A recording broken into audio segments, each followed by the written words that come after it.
Dating violence is a serious issue, and it doesn't just happen to adults. That's why the annual Speak Love Conference will be held to help educate high school students. And joining us now with more is Juliet Lighter, the founder of Women Speaking Out. Good morning to you, Juliet. Thanks so much for joining us.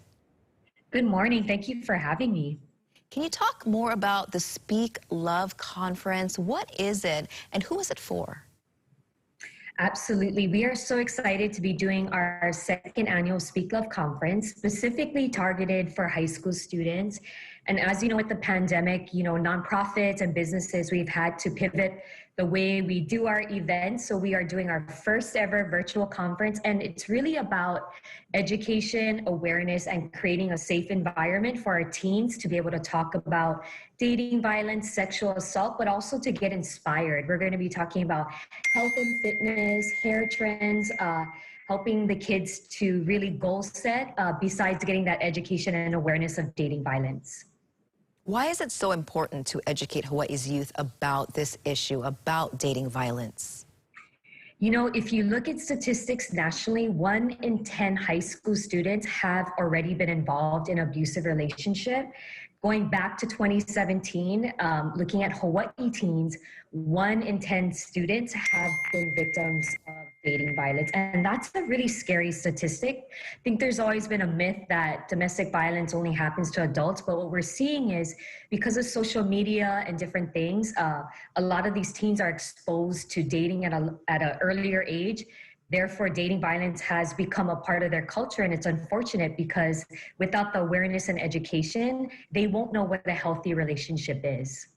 Now, Juliet, you are the founder of Women Speaking Out. What is Women Speaking Out? Who's your target audience?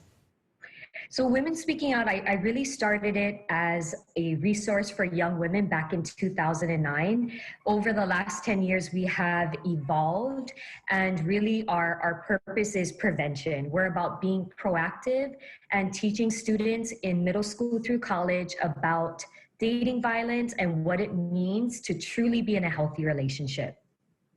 Speaking of healthy relationship, what are some of the signs of an unhealthy relationship, such as dating violence? What should the youth be aware of?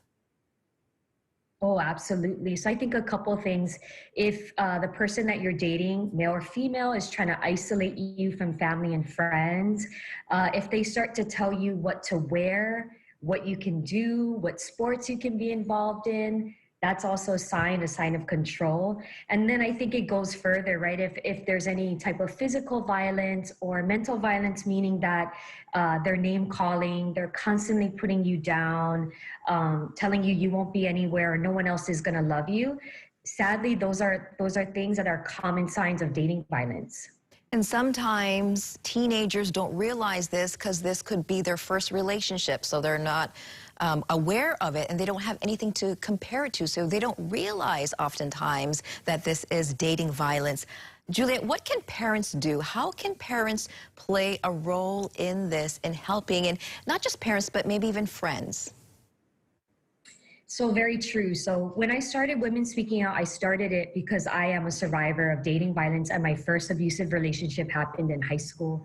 And I think as a parent, as a friend, it's always having, especially for parents, having that open communication with their child on a daily basis. Like, how's school going? Are your friends dating? Are you dating? Are you interested? So it's having those healthy relationships.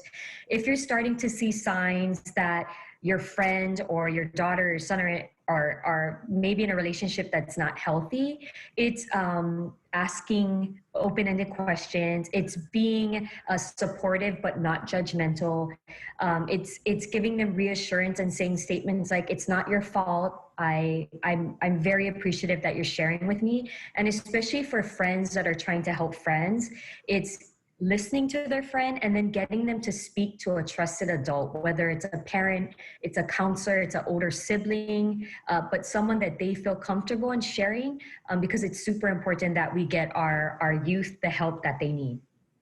And how can we learn more about this conference, and how can people sign up and participate?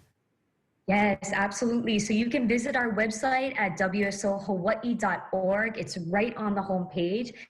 We love for any student, high school student, please sign up. We are freshmen through seniors. You can also DM us on Instagram at WSO Hawaii. So we'd love as many students as we can get. All right, thanks so much, Juliet Lighter for joining us. A very important conference, a very important topic. Thank you so much for what you do and for helping our youth. Thank you so much.